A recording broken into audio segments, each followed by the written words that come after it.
સજીવ વિશ્વ the living world.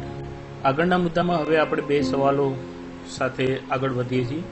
સમજાવો સજીવોમાં વિવિધતા, અથવા આગળ સજીવોનું નામકરણ શા માટે જરૂરી છે? તો એ સવાલના જવાબ જોઈએ. આપણી આસપાસ ઘણા બધા સજીવો હોય છે, જેમાંથી કેટલાકને આપણે નરી આંખે જોઈ શકીએ છીએ તેટલું મોટું શરીર ધરાવે છે. જેમ કે દાખલા તરીકે કુંડામાં વાવેલા છોડ, કરેણ, તુલસી, બારમાસી વગેરે. કીટકો, માખી, મચ્છર, તીડ વગેરે.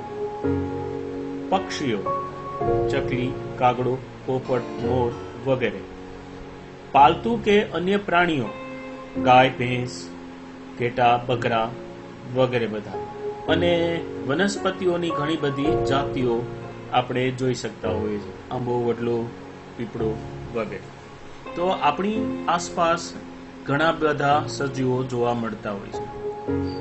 જ્યારે અમુક સજીવોને આપણે નરી આંખે જોઈ શકતા નથી, કારણ કે તેઓ અતિ સૂક્ષ્મ હોય છે, જેમ કે અમીબા,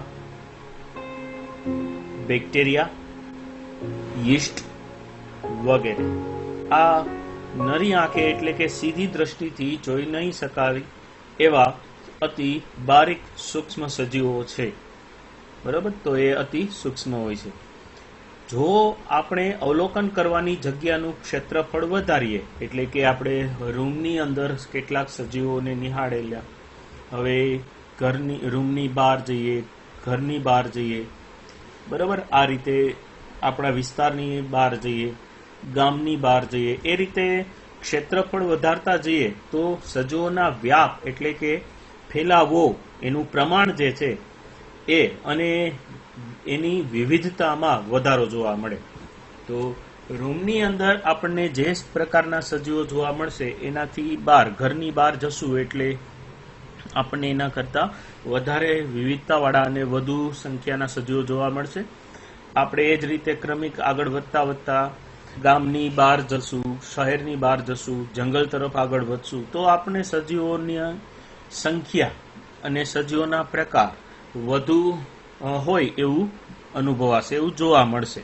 આગળ, જેમ કે ગાઢ જંગલની મુલાકાત દરમિયાન તેમાં આપણને વધુ સારી સંખ્યામાં વિવિધ પ્રકારના સજીવો જોવા મળે છે.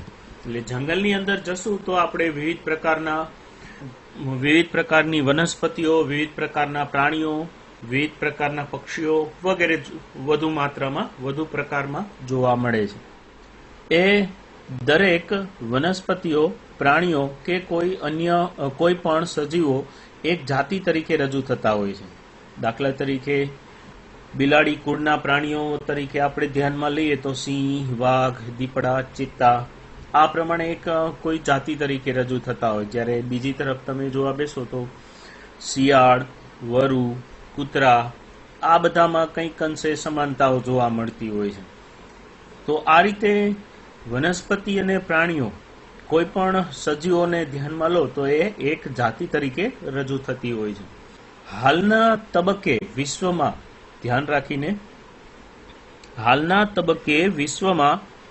1.7 થી 1.8 લાખ જેટલી જાતિઓની સંખ્યા ઓળખાયેલી છે. કેટલી કીધી? હાલના તબક્કે વિશ્વમાં 1.7 થી 1.8 લાખ જેટલી જાતિઓની સંખ્યા ઓળખાયેલી છે અને તેનું વર્ણન કરેલું છે. આ સંદર્ભે પૃથ્વી પર રહેલા સજીવોની સંખ્યા અને પ્રકારો એ જૈવ વિવિધતા એટલે કે બાયોડાયવર્સિટી નું નિદર્શન કરે છે. તો જૈવ વિવિધતા એટલે વિવિધ પ્રકારના સજીવો, એટલે કે સજીવોના વિવિધ પ્રકારો, જેને બાયોડાયવર્સિટી કહેવામાં આવે. તો આ સંદર્ભે એટલે કે આપણે વિશ્વની વાત કરી, 1.7 લાખથી 1.8 લાખ જેટલી જાતિઓની વાત છે.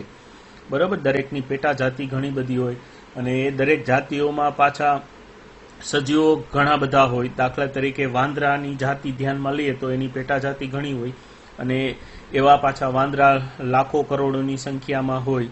એવી રીતે તો આ પ્રમાણે 1.7 થી 1.8 લાખ જેટલી જાતિઓની સંખ્યા ઓળખાયેલી છે અને તેનું વર્ણન કરેલું છે. આ સંદર્ભે પૃથ્વી પર રહેલા સજીવોની સંખ્યા અને પ્રકારો એ જૈવ વિવિધતા એટલે કે બાયોડાયવર્સિટીનું નિદર્શન કરે છે. એટલે એ વિવિધતા એ સજીવોની વિવિધતા છે એવું કહેવાય છે. આપણે અહીં એ યાદ રાખવા જેવું છે કે જેમ જેમ આપણા ક્ષેત્ર એટલે કે વિસ્તાર અવલોકનનો વિસ્તાર વધારીએ, ક્ષેત્ર અવલોકનનો વિસ્તાર વધારીએ અને સતત નિરીક્ષણ અવલોકન કરતા રહીએ, બરાબર, તેમ તેમ નવા વધુને વધુ પ્રમાણમાં સજીવોની અનેક જાતિઓ તાદશ્ય એટલે કે જોઈ શકાય એ રીતે ઓળખાય છે. આંબો, વડલો, પીપળો, બાવળ વગેરે, ગુલમહોર એ રીતે. અગાઉ દર્શાવ્યા પ્રમાણે વિશ્વમાં લાખો વનસ્પતિઓ અને પ્રાણીઓ છે. અગાઉ દર્શાવ્યા પ્રમાણે હાલના વિશ્વમાં લાખો વનસ્પતિઓ હાજર છે, અસ્તિત્વ ધરાવે છે અને આવી રીતે પ્રાણીઓ પણ અસ્તિત્વ ધરાવે છે. અહીંયા લાખો લખેલું છે, બાકી એનાથી વધુ આપણે જાણીએ છીએ કે હોય એમ. આગળ આપણા વિસ્તારમાં વનસ્પતિ અને પ્રાણીઓને સ્થાનિક નામ, લોકલ નેમ આપવામાં આવેલું છે. સ્થાનિક નામ જેમ કે કૂતરો, બિલાડી, ઘોડો, ગાય, ભેંસ, આ રીતે એ સ્થાનિક નામ છે.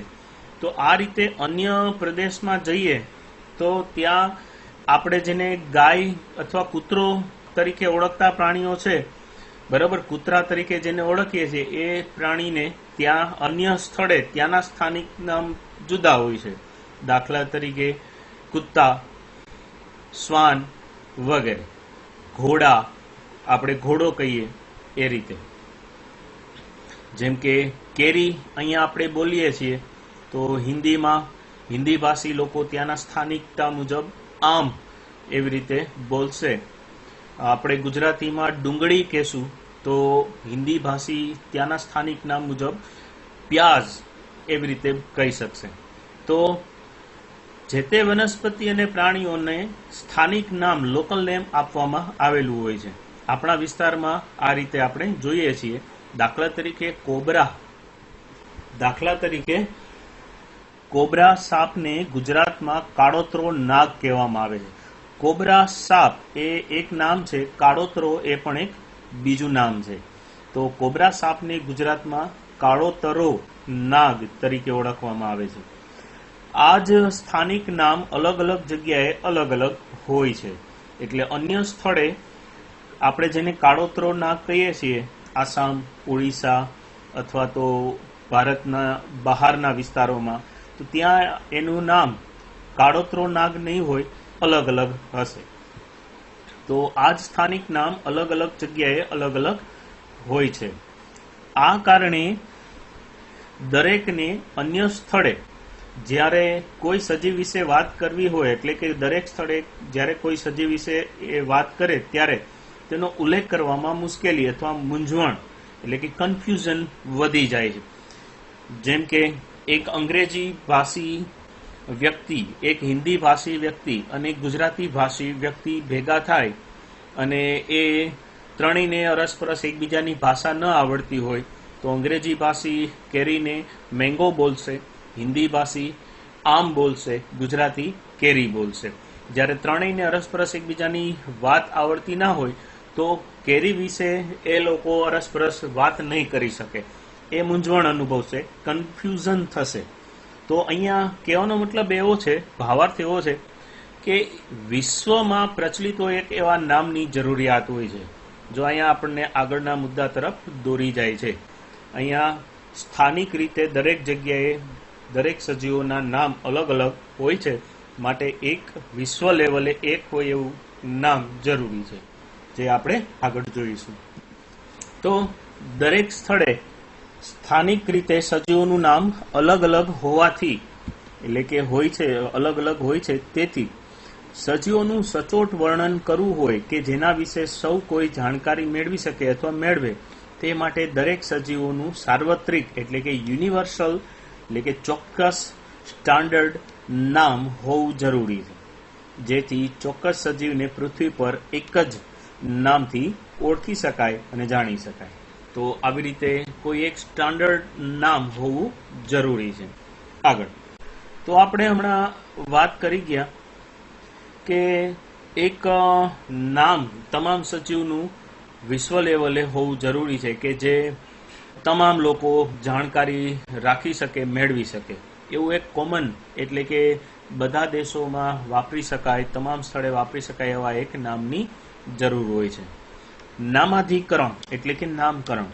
આ જ રીતે સજીવોના ચોક્કસ નિયમોને અનુસરીને સાર્વત્રિક નામ આપવાની પદ્ધતિને નામકરણ, નોમેનક્લેચર એટલે કે નામાધિકરણ કહેવામાં આવે છે. આ એક વ્યાખ્યા થઈ. બરાબર. નામાધિકરણ એટલે શું? એટલે કે નામકરણ એટલે શું? આ રીતે સજીવોના ચોક્કસ નિયમો, ધ્યાન રાખીએ, ચોક્કસ નિયમો, અહીંયા નિયમોને આધારે નામ પાડવામાં આવે છે, જે આપણે આગળ ભણીશું. ચોક્કસ નિયમોને અનુસરીને સાર્વત્રિક નામ આપવાની પદ્ધતિને નામકરણ એટલે કે નોમેનક્લેચર, નામાધિકરણ કહેવાય છે. તો અહીંયા એક એવું નામ તમામ સજીવોને આપવામાં આવે છે. તમામ સજીવો માટે કોઈને કોઈ એક એવું નામ પસંદ કરવામાં આવે છે કે જે ચોક્કસ નિયમોને આધારે બનાવવામાં આવેલું હોય અને તમામ દેશોમાં એ પ્રચલિત બની શકે. એટલે કે તમામ દેશોમાં એ નામ ઓળખી શકાય એવું હોવું જોઈએ. આગળ ઓળખ વિધિ. સ્વાભાવિક રીતે નામાધિકરણ એટલે કે નામકરણ ત્યારે જ શક્ય બને જ્યારે તે સજીવોનું સચોટ વર્ણન કરેલું હોય. બરાબર. સજીવોનું સચોટ વર્ણન કરેલું હોય. જે સજીવનું નામ આપવામાં આવે અને એ સજીવ વિશે કોઈ માહિતી ન હોય તો એ નામ આપવાથી એ સજીવ વિશેની માહિતી આપણી સામે રજૂ નહીં થઈ શકે. દાખલા તરીકે ઓક્ટોપસની વાત કરીએ તો ઓક્ટોપસ નામ આપી દીધા બાદ ઓક્ટોપસ ક્યાં રહે છે, કેવું પ્રાણી છે અથવા તો કેવી વનસ્પતિ છે, જો એ વિશે કોઈ જાણતા ના હોય તો માત્ર નામને આધારે ઓક્ટોપસ વિશેની માહિતી મળી શકે નહીં. તો સામાન્ય રીતે દરેક સજીવનું સચોટ વર્ણન, સચોટ માહિતી હોવી જરૂરી છે અને તો જ એ સજીવનું નામ આપી શકાય, જેથી કરીને જે તે નામને આધારે જે તે સજીવના તમામ લક્ષણો, તમામ વર્ણન, તમામ વિગતો લોકો મેળવી શકે.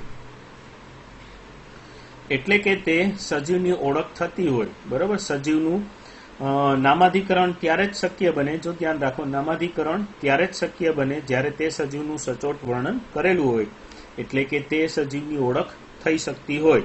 તેના આધારે તે જે તે નામ સાથે કયો સજીવ સંકળાયેલો છે તે આપણે જાણતા હોઈએ છીએ. તો આ જાણકારીને જ તે સજીવની ઓળખ વિધિ એટલે કે આઈડેન્ટિફિકેશન કહેવામાં આવે છે.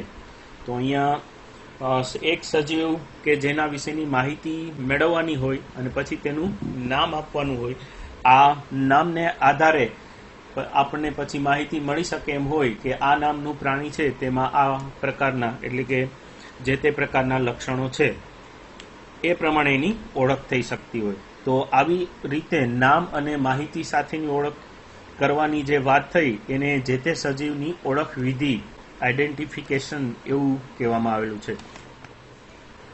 આગળ વૈજ્ઞાનિકોએ અભ્યાસની સરળતા માટે સજીવોના વૈજ્ઞાનિક નામ, સાયન્ટિફિક નેમ માટે ઘણી પદ્ધતિઓ પ્રસ્થાપિત કરેલી છે. એટલે કે સજીવોના નામ આપવા માટેની ઘણી રીત તૈયાર કરેલી છે જે વિશ્વના તમામ વૈજ્ઞાનિકોને સ્વીકાર્ય છે. એટલે કેટલીક પદ્ધતિ એવી છે કે જે વધુ સરળ છે અને લોકોને અને વૈજ્ઞાનિકોને સ્વીકાર્ય બને છે. તો અહીંયા નામકરણ માટે સંસ્થા આવેલી છે કે જે નવા સજીવો જે મળી આવે એની વિગતો તૈયાર થઈ જાય, મળી જાય, પછી તેનું ચોક્કસ નામ આપવામાં આવે. તો એવી બે સંસ્થાની અહીંયા વાત કરવામાં આવે છે જેને આપણે આગળ વધારીએ જોઈએ. International code four botanical nomenclature. ધ્યાન રાખજો, આ મહત્વનો સવાલ અને મહત્વનું નામ છે.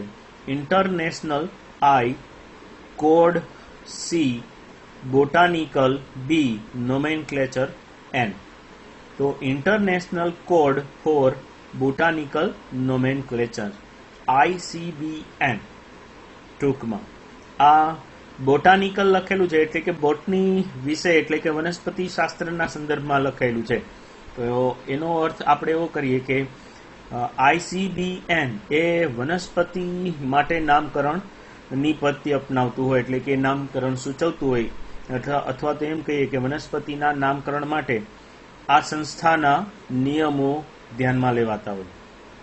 જોઈએ, વનસ્પતિઓના વૈજ્ઞાનિક નામ international code four botanical nomenclature ICBN દ્વારા અપાયેલા સિદ્ધાંતો, પ્રિન્સિપલ્સ, બરાબર, સિદ્ધાંતો અને માપદંડ, ક્રાઇટેરિયા પર આધારિત હોય છે. એટલે કે એના સિદ્ધાંતો અને માપદંડ, આ બંને જે છે મુદ્દાઓ, એના આધારે નામ અપાતા હોય છે.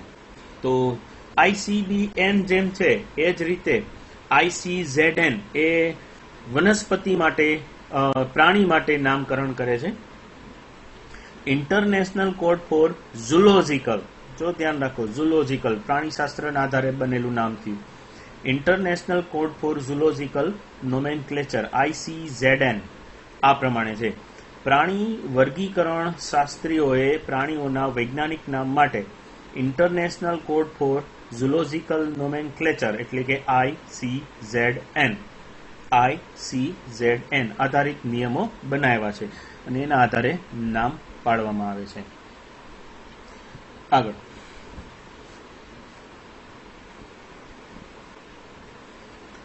આમ કોઈ પણ સજીવનું વૈજ્ઞાનિક નામ વૈશ્વિક સ્તરે માત્ર એક જ હોવું જોઈએ. આપણે એનું કારણ જોઈ ગયા, બરાબર, કે સ્થાનિક લેવલે એક જ સજીવના નામ બદલી જતા હોય છે, તો તમામ માટે એક કોમન નામ હોવું જરૂરી છે.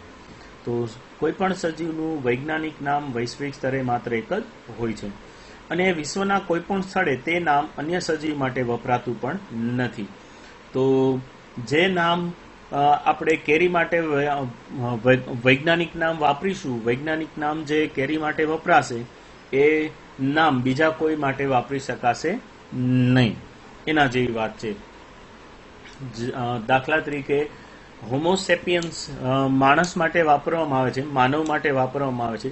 તો માનવ માટે એ નામ ચોક્કસ સ્થાયી થઈ જશે, જ્યારે અન્ય સજીવો જે છે, વાંદરા, કૂતરા, બિલાડા, એમાં નામ આપી શકાતું નથી. એટલે આપણે જ્યારે હોમોસેપિયન્સને ધ્યાનમાં લેશું ત્યારે એ નામના સંદર્ભમાં આપણને માનવની આકૃતિ જ ધ્યાનમાં આવે. તો એ નામ કે જે એક સજીવને અપાઈ ગયું છે એ નામ બીજા કોઈ સજીવને આપવામાં આવતું નથી. આગળ, દરેક વૈજ્ઞાનિક નામમાં બે ઘટકો હોય છે. તો અહીંયા સાયન્ટિફિક નેમ બે વિભાગમાં બનાવવામાં આવે છે એવું એનું કહેવાનું છે. પહેલું, વંશ એટલે કે પ્રજાતિગત નામ, જેનેરિક એપિથેટ નેમ, કે જે સર્વસામાન્ય નામ છે, સર્વમાન્ય સામાન્ય નામ છે, જે પ્રજાતિ નામ ઘટક તરીકે પણ ઓળખાય છે. એટલે કે પેલું નામ, આમાં વૈજ્ઞાનિક નામમાં એક વિભાગ છે એ પ્રજાતિ ઘટક તરીકે જોવા મળે છે, પ્રજાતિ ઘટક તરીકે હોય છે. અને હવે બીજું, જાતિ સંકેત પ્રત્યય, એટલે કે હવે નામમાં રહેલો બીજો વિભાગ જાતિગત નામ હોય છે, એટલે એને અહીંયા જાતિ સંકેત પ્રત્યય એવું કહેલું છે. જાતિ સંકેત પ્રત્યય, સ્પેસિફિક એપિથેટ, બરાબર, સ્પેસિફિક એપિથેટ જે એક ઉપનામ છે અને સજીવની ચોક્કસ ખાસિયત સૂચવતો શબ્દ છે, બરાબર. તો અહીંયા નામમાં, વૈજ્ઞાનિક નામમાં બે વિભાગ અહીંયા રજૂ કરેલા છે. પહેલું પ્રજાતિ નામ અને બીજું જાતિ નામ. આ પ્રમાણે વૈજ્ઞાનિક નામમાં બે ઘટકો આવતા હોવાથી આ પ્રકારની નામ આપવાની પદ્ધતિને દ્વિનામી નામકરણ પદ્ધતિ, બાયનોમિયલ નોમેનક્લેચર, દ્વિનામકરણ પદ્ધતિ તરીકે ઓળખવામાં આવે છે.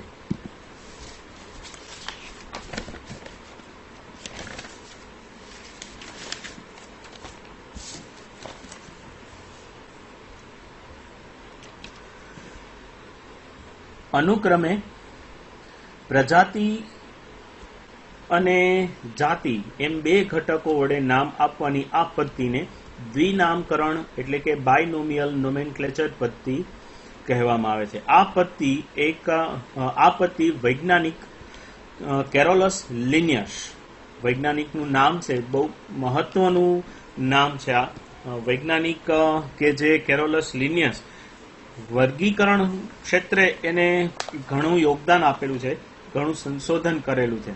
તો કેરોલસ લિનિયસ ધ્યાનમાં રાખીએ. સ્ક્રીન ઉપર એનો ફોટોગ્રાફ પણ જોઈ લઈએ.